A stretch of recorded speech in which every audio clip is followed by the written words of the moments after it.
আজি সম্পূৰ্ণ 10টা দিনৰ পিছত মই আপোনালোকৰ মাজলৈ লৈ আহিছোঁ এটা সুন্দৰ ভিডিঅ' নিশ্চয় আপোনালোকে সময় পালে চাব ভাল পাব।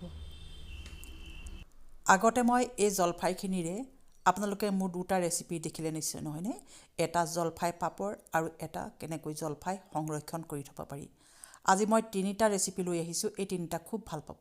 প্ৰথমতে মই লৈ আহিছোঁ জলফাই ৰেচিপি, জলফাই যিটো জেলি ৰেচিপি, সেই জেলি ৰেচিপিটো আপোনালোকে চাই যাবচোন। মই আধা কিলোগ্ৰাম জলফাই এনেদৰে কাটি ল'লোঁ।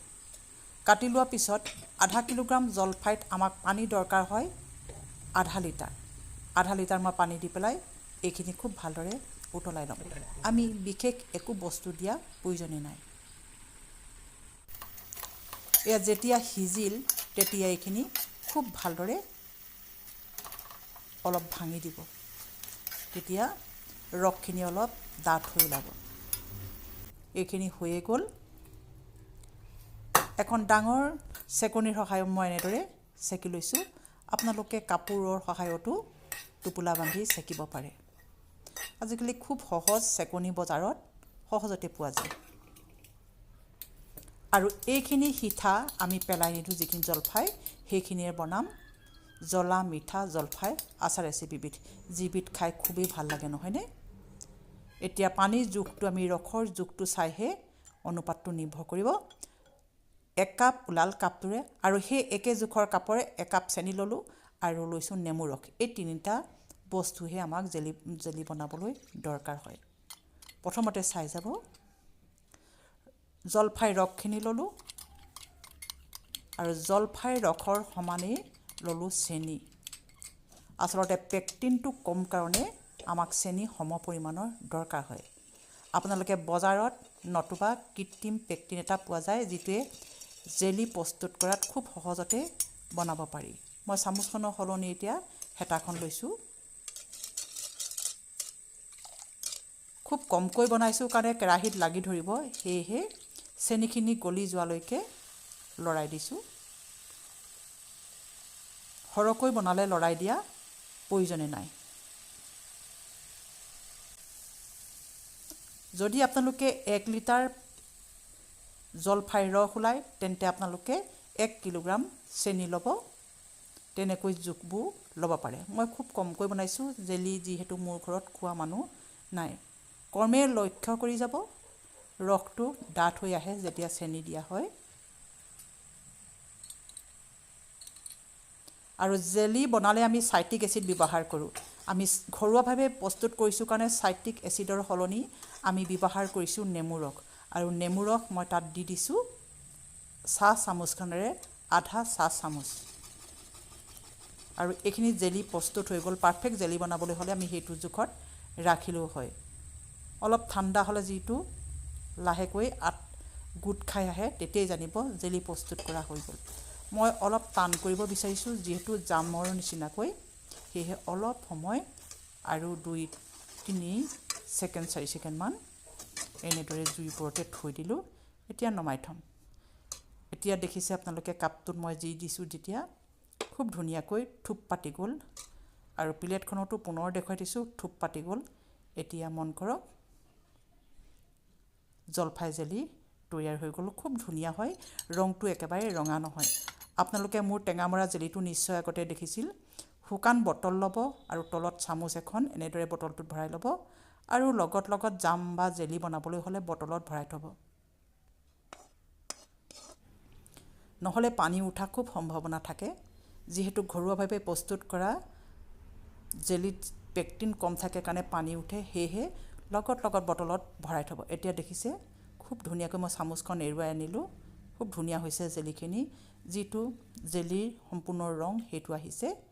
এতিয়া মন কৰিব, যিখিনি সিঠা থাকি গৈছিল সেইখিনিৰে মই এতিয়া বনাম জ্বলা মিঠা আচাৰ। আৰু এই মছলাখিনি প্ৰস্তুত কৰিছিলোঁ কেনেকৈ, মই সেইটো ইয়াত ওপৰত লিখি দিম, আপোনালোকে চাই ল'ব তাত কি মই মছলা ব্যৱহাৰ কৰিছিলোঁ। নহ'লে ভিডিঅ'টো খুব দীঘলীয়া হয়, সেয়েহে মই সম্পূৰ্ণ দীঘলীয়া কৰিব বিচৰা নাই। সেয়েহে এনেদৰে আগতীয়াকৈ গুলি ল'লোঁ। নিমখ, চেনি আৰু গুড়। মই যিখন কেৰাহীত জেলি বনাইছিলোঁ, জেলিৰ মিঠা ভাৱখিনি তাত লাগিয়ে থাকে, আৰু জেলি পৰিমাণখিনি তাত লাগিয়ে থাকে। সেয়েহে মই অলপ মছলা, তেল দিয়া মছলা প্ৰথমতে অলপ দি পেলাই সেইখিনি দিলোঁ। তাৰপিছত আকৌ মছলাখিনি মই দি দিছোঁ আৰু এতিয়া যিখিনি জলফাই জেলি ৰস উলিয়াইছিলোঁ সেই জলফাইখিনি এতিয়া ইয়াত দি দিছোঁ।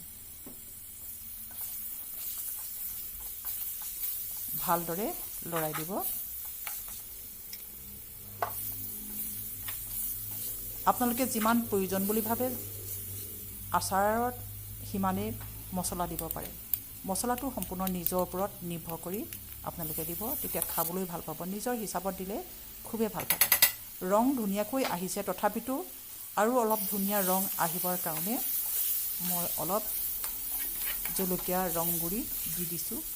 এইটো অপশ্যনেল হয়, আপোনালোকে নিদিবও পাৰে। খুব ধুনীয়াকৈ লৰাই থাকিব।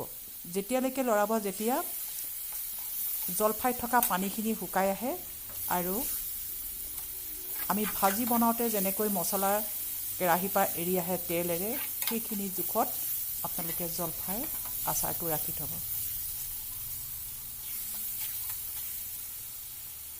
এতিয়া মন কৰক, জলফাইত থকা অতিৰিক্ত পানীখিনি নাইকিয়া হৈ গ'ল আৰু খুব সুন্দৰভাৱে এটা মিঠা আচাৰ প্ৰস্তুত হৈ গ'ল। চাওকচোন, খুব ধুনীয়া হয় খাবলৈ আৰু বছৰ ধৰি থ'লেও একো বেয়া নহয়। পানীখিনি থকা হ'লে কেৰাহীখনত লাগি থাকিলেহেঁতেন। কেৱল তেলখিনি আছে, সেয়েহে মই কেৰাহীখন আপোনালোকক দেখুৱাই দিছোঁ আৰু এইটো জোখতে আপোনালোকে নমাই পেলাব। আৰু এনেদৰে ৰাতিটো থৈ দিব পাৰে, তেতিয়া খুব ধুনীয়াকৈ মছলাখিনি মিহলি হৈ যাব আৰু ঠাণ্ডা হোৱাৰ পিছতহে আপোনালোকে নহ'লে ভৰাব পাৰে। মই পিছদিনাখন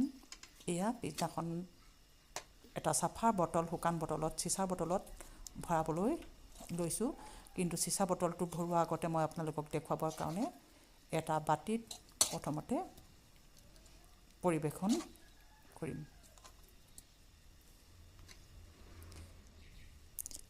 এয়া চাওকচোন, খুব ধুনীয়াকৈ মিঠা আচাৰখিনি প্ৰস্তুত হৈ গ'ল। আমাৰ একোৱে পেলাবলগীয়া নহয়। এনেকৈ আপোনালোকে বছৰটো ধৰি থ'ব পাৰে। আপোনালোকক মই আগৰ ভিডিঅ' এটাত জলফাই সংৰক্ষণৰ পদ্ধতিটো দেখুৱাইছিলোঁ আৰু সেই পদ্ধতিটো কৰোঁতে মই জলফাই এবিধ আচাৰ বনাই থৈছিলোঁ। এতিয়া আহক সেই জলফাই পদ্ধতিটো চাওক। যিখন কেৰাহীত মই নিমখ গলাই লৈছিলোঁ, সেইখন কেৰাহীতে মই কেইটামান জলফাই দিছিলোঁ। প্ৰায় 1 কিলোগ্ৰাম জোখৰ জলফাই আছে ইয়াত আৰু এইখিনি ভালদৰে বইল কৰি ল'ম। যেতিয়া কোমল হ'ল, এনেদৰে নিমখৰ পানীৰ পৰা টুকি ৰাখিলোঁ।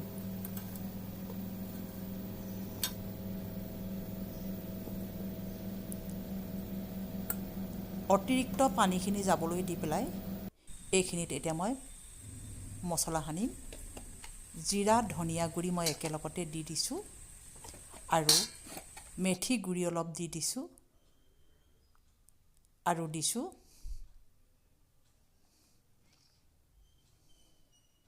চাট মছলা। তাৰপিছত দি দিছোঁ এয়া ঘৰতে খুন্দি লোৱা জলকীয়া গুড়ি। আগতে মই বিভিন্ন ধৰণৰ মছলা দিয়া মোৰ এবিধ জলফাই আচাৰ আছে, যোৱা বছৰ যিটো মই বনাইছিলোঁ। সেয়েহে মই এতিয়া কম মছলা দি পেলাই বনাইছোঁ আৰু দি দিছোঁ সানিব পৰাকৈ মিঠাতেল। আপোনালোকে যেতিয়া বস্তুখিনি পৰিমাণৰ ওপৰত নিৰ্ভৰ কৰি মিঠাতেলটো দিব, যাতে মছলাখিনি ওপৰত লাগি ধৰে, সেইটো জোখত মিঠাতেল দিলেই হ'ব। মই কেঁচা মিঠাতেল ব্যৱহাৰ কৰিছোঁ। এতিয়া দেখিছে, এনেদৰে মই 2 দিন ৰ'দত দিয়াৰ পিছত, গামলাটোৰ সৈতে মই ৰ'দত দি দিছিলোঁ মছলাখিনিৰ সৈতে, আৰু 2 দিন ৰ'দত দিয়াৰ পিছত দেখিলে আপোনালোকে কিমান কোমল হৈ পৰিল। আৰু এতিয়া যিখিনি মই মিঠা আচাৰ বনাওঁতে মছলা ব্যৱহাৰ কৰিছিলোঁ, সেইখিনি মছলা ব্যৱহাৰ যেতিয়া বেলেগত কৰিবলৈ নাই, সেয়েহে মই এইখিনি আচাৰৰ লগত মিহলি কৰি দিলোঁ। যোৱা বছৰ বনোৱা মোৰ এইখিনি জলফাই আচাৰ আছে। মই 2টামান বটল কৰিছিলোঁ, এটা বটল থাকি গ'ল। ইয়াৰ মন কৰিছে নহয় কিমান ধুনীয়া হয়। ইয়াত কেইবাবিধো মই আধা খুন্দা মছলা ব্যৱহাৰ কৰিছিলোঁ, সেয়েহে এইবাৰ মই গুড়ি মছলা ব্যৱহাৰ কৰি বনাইছোঁ, যিখিনি মই ঘৰতে তৈয়াৰ কৰি লওঁ গুড়িকৈ। আৰু এতিয়া চাই যাব বটলত কেনেদৰে ভৰাব লাগে। বটলত যেতিয়া ভৰাব, অলপ হেতাখনেৰে হেঁচি দিব বা লাহেকৈ বটলটো থুনথুনাই দিব, তেতিয়া ভিতৰলৈ খাচ খাই পৰিব। আৰু ভেঁকুৰ তেতিয়াহে নাহে আমি আচাৰ ভৰোৱা পিছত যিখিনি অতিৰিক্ত মছলা বটলটোত লাগি থাকে সেইখিনি আমি মচি পেলাব লাগে। যিকোনো এখন কাপোৰ আমি সদায় থৈয়ে দিব লাগে।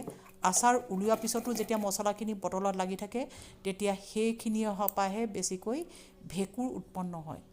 আৰু লাগি থকা মছলাখিনি আমি সদায় মোহাৰি পেলাব লাগে, তেতিয়া বহুত দিনলৈ আচাৰ ভালে থাকে। আপোনালোকে ভিডিঅ'টো চাই কেনে পালে জনাবলৈ নাপাহৰিব। খুব খৰধৰকৈ মই বনাই দিছোঁ ভিডিঅ'টো, কাৰণ জলফাই নাইকিয়া হ'বলৈ হ'ব লাহে লাহে, নহয়নে? ধন্যবাদ।